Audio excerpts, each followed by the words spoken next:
வருகின்ற 24 முதல் 27 வரை நடைபெறக்கூடிய ஸ்ரீ பிரத்யங்க மகா யாகத்திற்கு மலேசியா இந்து சங்க சார்பில் நான் வாழ்த்துக்களும் பாராட்டுகளும் தெரிவித்துக் கொள்கின்றேன்.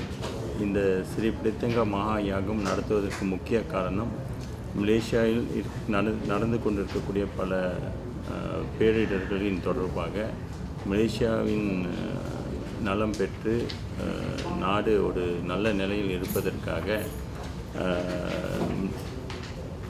மலேசிய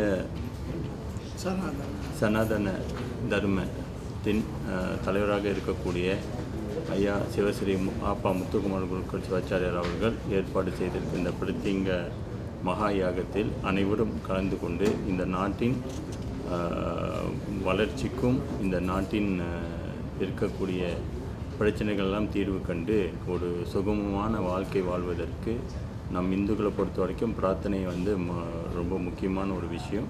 அந்த அடிப்படையில் இந்த பிரார்த்தனை ஒரு சிறப்பான பிரார்த்தனையாக நடைபெறுகின்றது. அனைத்து இந்துக்களும் கலந்து கொண்டு இந்த பிரார்த்தனை வெற்றி பெறுவது மட்டுமல்லாமல் நாம் அனைத்து இந்துக்களும் இந்த நாட்டில் அனைவரும் சுபிட்சமாக வாழ்வதற்கு வழிவகுக்க இந்த யாகம் உதவும் என்பதை மலேசிய இந்து சங்கத்தின் தேசிய தலைவர் என்ற முறையில் இதை இந்து சங்கமும் ஒன்றிணைந்து இந்த யாகத்தை கலந்து கொள்ளும்படி எல்லாத்தையும் கேட்டுக்கொள்கின்றோம்.